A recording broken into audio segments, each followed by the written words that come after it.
Hello and welcome to Wineskins, a program that features the lives of the saints and reflections on the Sunday readings, along with information on a variety of topics and issues from a Catholic perspective. I'm Father Jim Korda. Our program is brought to you through the annual Bishop's Appeal, the Catholic Communication Campaign, and St. Paul's Catholic Books and Gifts, a division of the Society of St. Paul. Our interview segment today will feature Sister Anne McManamon. We will also get a glimpse into the life and times of St. Bonaventure, along with reflections on the readings for this 15th Sunday in Ordinary Time. That and more on Wineskins.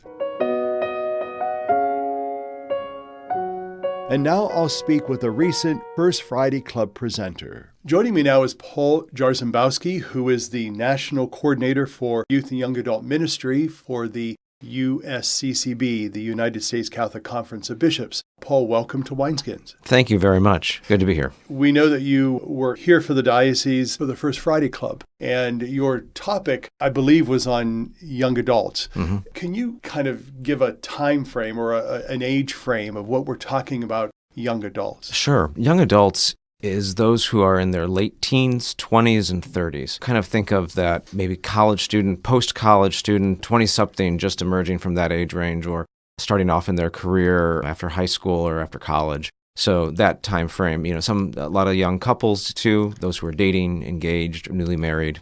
I think sometimes young adults and youth in our church have gotten kind of a bad rap. I don't know how many times I hear some of our seasoned Catholics say, well, I never see the young people in church, or they're not going to church.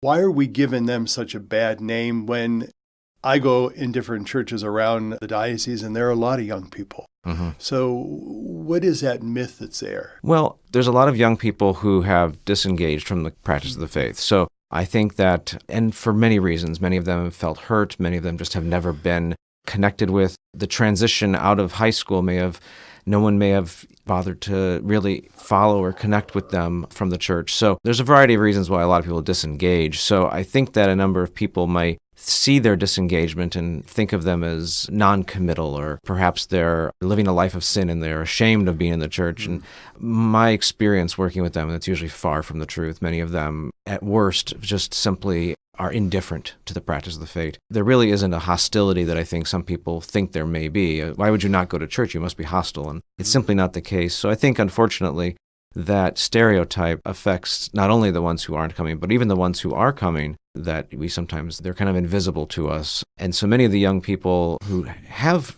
still kept connected to the church are there in our pews. Maybe they're involved as a lector or choir member, or maybe they're not. Maybe they're just sitting with their new family. Maybe they're a college student just returning from school, starting off in their career. They're sitting probably in the pew behind us and pew in front of us, and sometimes we just don't pay them much attention. Definitely different than the reputation sometimes they get. And if you could share with us very briefly what you shared with the folks at the First Friday Club about youth and young adults. Well, one of the things that our church has been going through for these last couple of years is this synodal process. Pope Francis called it about 3 years ago, a process that the whole church would look at young people, the faith, vocational discernment. And the result of that multi-year process was an exhortation he wrote in 2019 called Christus Vivit. In it, he really kind of gives kind of a Magna Carta of sorts of how do we engage young people, both those who are disengaged, but also those who are in those pews next to us. And so what I'm sharing is that this is a document that oftentimes papal documents or Vatican documents, the average Catholic may not necessarily care about, but I would say this one is definitely worth picking up. It's in the form of a letter, and Pope Francis writes it as a father would write to his sons and daughters, to his grandchildren. And he's also writing to those of us who maybe aren't as young anymore to make sure that we're accompanying them. What I like to share is just for us to give it a chance to read, and then inspired by that, after reading and praying over it, to talk to a young adult, to engage them in dialogue, and maybe at their parish do something to see that more young adults are connected to their parish, to their community. Where could they find this particular exhortation called Christ is Alive? Mm-hmm. Is there any resource that they can go to? Yeah. So the Vatican, the nice thing is it's free. It's available online. So they go to the Vatican website, and actually one of the easiest ways for the young people to find it is they made an easy URL nowadays, synod2018.va. So synod2018.va. And it has all the documents that were released as part of this process, because it wasn't just this final exhortation from Pope Francis. There was a document written by the bishops of the world. There was a document written by the young people of the world that helped prepare Pope Francis for this. And so those documents are on there too. And in his work, Pope Francis refers back to those documents repeatedly. He actually even refers back to the U.S. Bishop's document on young adults that was written in the 1990s saying, look at the great wisdom there. So his work is definitely a starter, but I think once you get into it, if you read through the footnotes, you're going to find yourself with a lot of reading lists for a number of summers at the beach, Okay. So, Paul Jarzembowski, thank you so much for spending some time with us and also for coming to Youngstown for the First Friday Club. We hope to spend a little more time with you later on in the year, learning more about young adults. Thank you. For Wineskins, I'm Father Jim Korda. Saint Bonaventure was a bishop and doctor of the Church. To tell us more is Brother Dominic Calabro. He is the production assistant at CTNY and a member of the Society of St. Paul in Canfield. The Feast of St. Bonaventure honors an outstanding Franciscan saint who was canonized in 1482 and proclaimed a seraphic doctor in 1588. Born near Viterbo, Italy, he entered the Franciscan order and was sent to Paris for his studies. Eventually, he became a professor at the University of Paris. He was greatly esteemed for his prudence in keeping peace between the relaxed friars and the observant ones. He refused the offer to become Archbishop of York, but eventually Pope Gregory X prevailed on him to accept the cardinal's hat and to be Bishop of Albano, Italy. He was instrumental in preparing for the Second Council of Lyon in 1274, which worked for the reunion with the Greeks. A few weeks later, Bonaventure died at Lyon with the Pope at his deathbed. The new opening prayer of the Mass highlights two traits of this Franciscan saint. May we always benefit from his wisdom and follow the example of his love. The motto of this doctor of the Church was, "To God alone be honor and glory." Although he was a contemporary and intimate friend of St. Thomas Aquinas, he preferred to follow the Augustinian theological system. In the Office of Readings, one can appreciate the ardor of love of the Sepharic doctor, whose spirituality is based on the sacred humanity of Christ and his passion and death. The mystical tone of his theology is also delineated in the Office of Readings when he says, "If you ask how such things can occur, seek the answer in God's grace, not in doctrine, in the longing of the will, not in understanding, in the sighs of prayer, not in research." St. Bonaventure offers a twofold example. First of all, to religious institutes that have been commanded by the Second Vatican Council to renew and adapt their life. Secondly, to theologians, who should look not to the light, but rather to the raging fire that carries the soul to God with intense fervor and glowing love. The opening prayer of the Mass states, "All-powerful Father, may we who celebrate the feast of St. Bonaventure always benefit from his wisdom and follow his example of love." For Wineskins, I'm Brother Dominic Calabro. I'm talking with Sister Anne McManamon. Sister, one of the wonderful things about religious communities is that they're involved in diocesan church. They're involved in our parishes, in our chanceries, in our educational and healthcare systems. So specifically share with us some of those ministries that you and your sisters have been involved with over the years here in the Diocese of Youngstown. Tall order, but I'll try. I think probably the origins, speaking of the origins, and Cleveland being the receiver, so to speak. I think it's important to say that education in Cleveland became a must-do and will-do. And at the time, we were a diocesan community and became eventually a Vatican or a Vatican-type community. So we were, by design and the strictness of those early years, to go to Cleveland and then to go to Youngstown, which was part of Cleveland in those early years. So all of that fit together. It was easier to go to Youngstown because you were close. And so the development of the educational piece, because we had already developed it at the Villa, was an attractive thing. If you were in a diocese as a bishop and you were starting new parishes and so on, and having our sisters, I do always want to say that we have a balance. I've dealt with a lot of communities over the years, and I love the balance in our own community. I suppose it's what attracted me. But in that balance in the classroom, there's a lot more of a give and take and a patience, maybe, I hope, with self as well as with the kids. We began the Cleveland parishes of note and the Youngstown parishes, and I'm not elementary, so I'm going to risk saying that St. Edward's was always a first love, and St. Brendan's. That just was the nature of the Youngstown experience.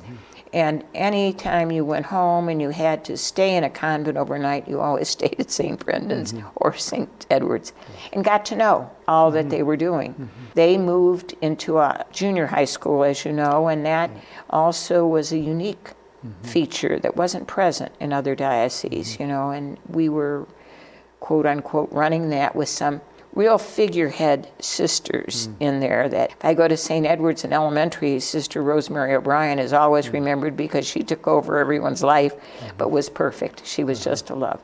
Now, when you get to the high school question, we had the high school on the Villa grounds because of the tragedy of those early years.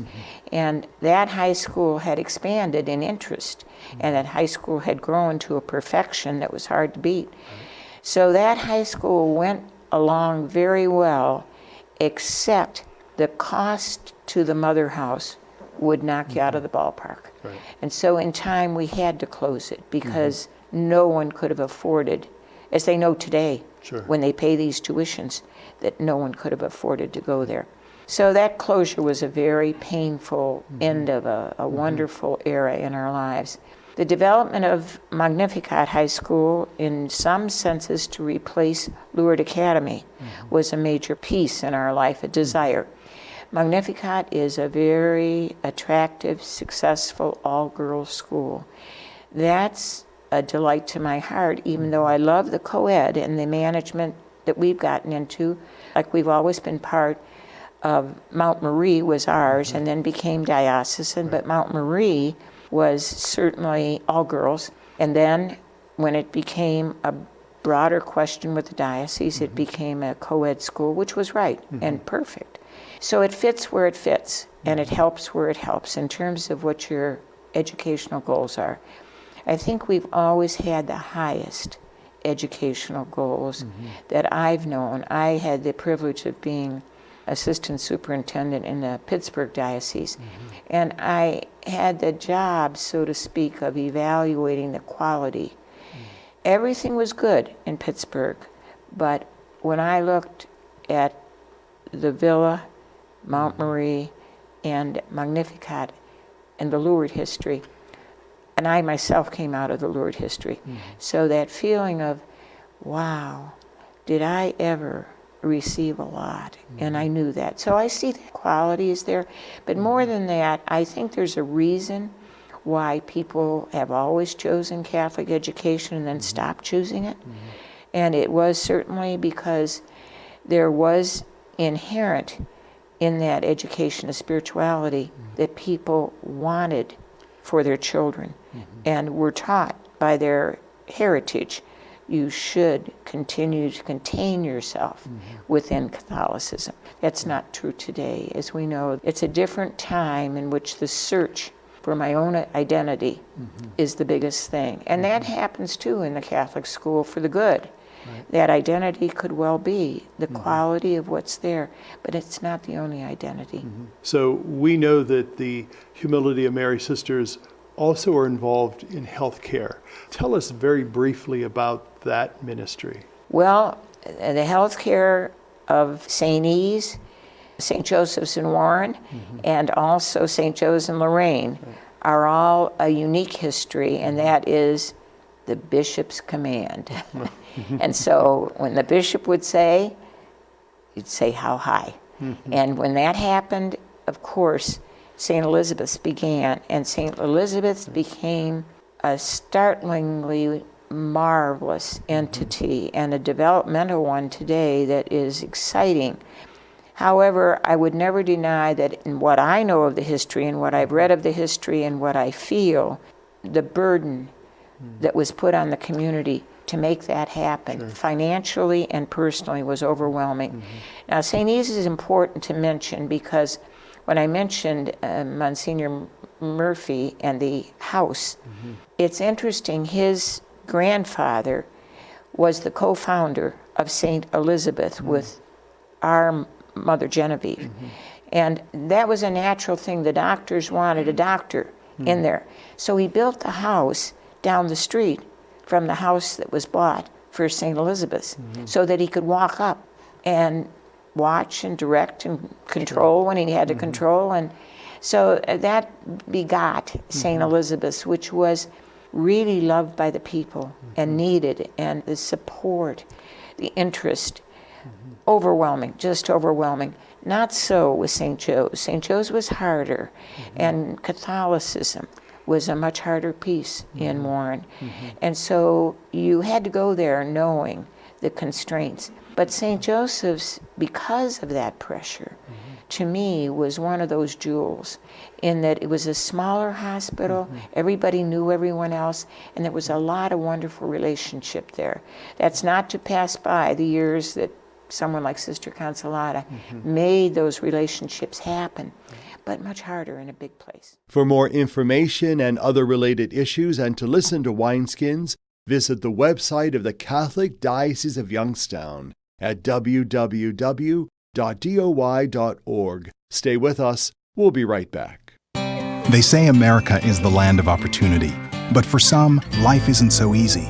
Right now in America, 1 in 6 children lives below the poverty line. That's nearly 13 million children of all races, all across our country. Where do you draw the line and get involved? You can make a difference in more ways than you think. Go to povertyusa.org today, because 1 in 6 children in poverty is one too many.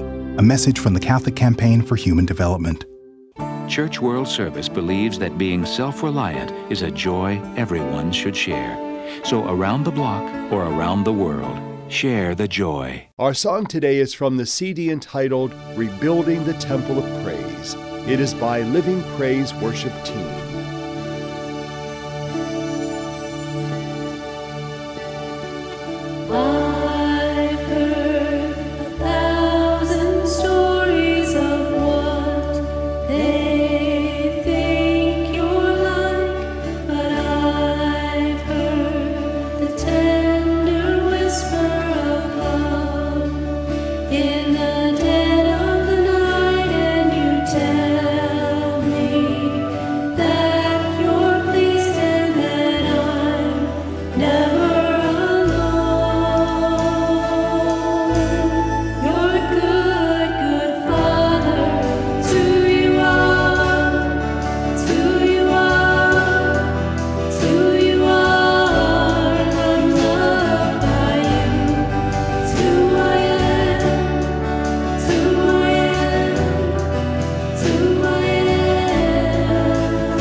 Our scripture reflections for this 15th Sunday in Ordinary Time will be done by Deacon Ed Laubacher. He is from St. Paul Church in North Canton.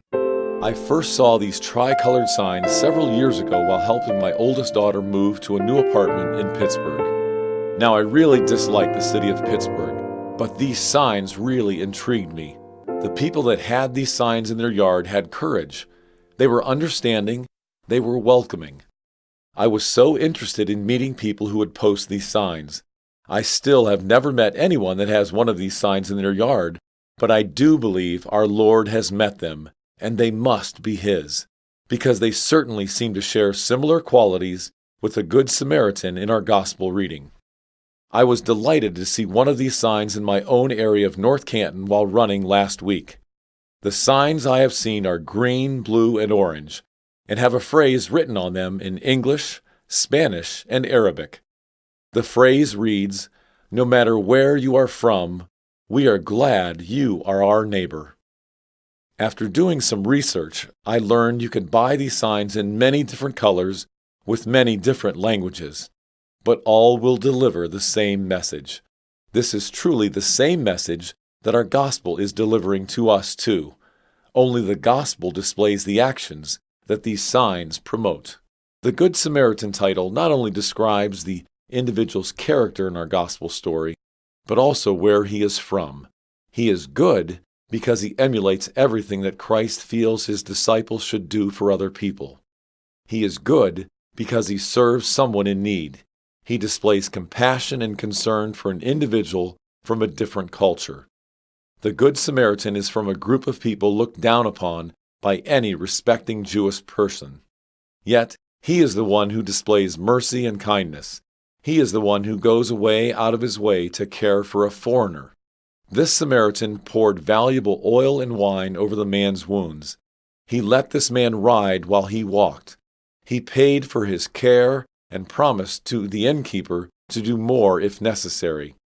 He treated this man with dignity, something the priest and the Levite certainly did not do.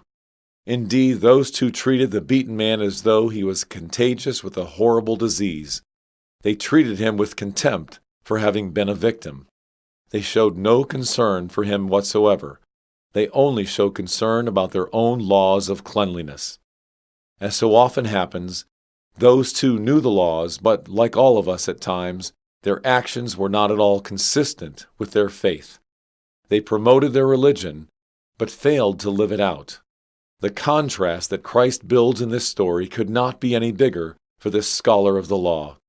This man questioning Jesus seems to clearly know the law well, but that is not enough for Jesus Christ.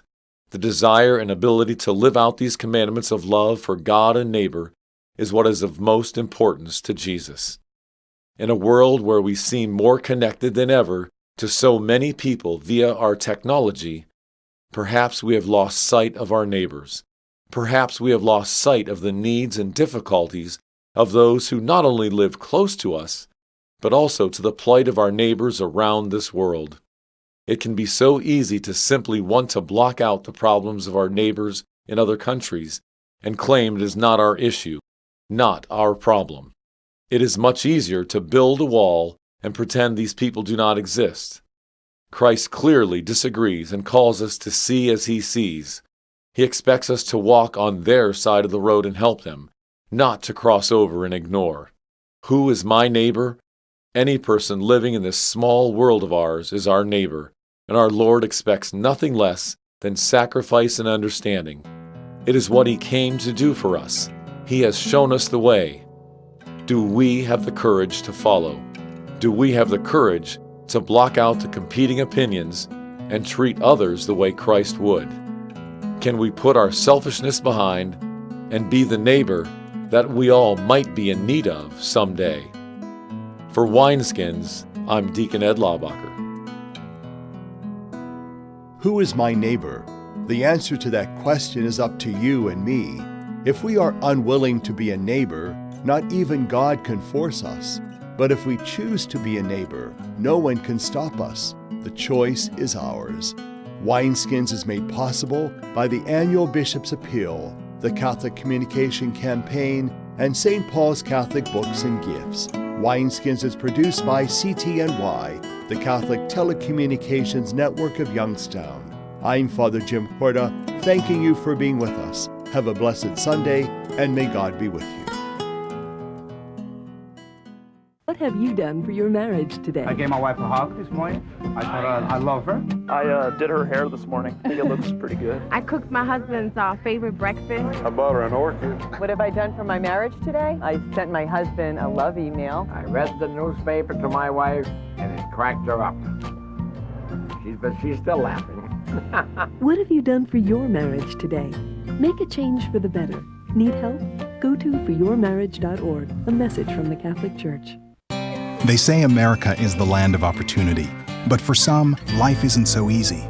Right now in America, 1 in 6 children lives below the poverty line. That's nearly 13 million children of all races, all across our country. Where do you draw the line and get involved? You can make a difference in more ways than you think. Go to povertyusa.org today, because 1 in 6 children in poverty is one too many. A message from the Catholic Campaign for Human Development.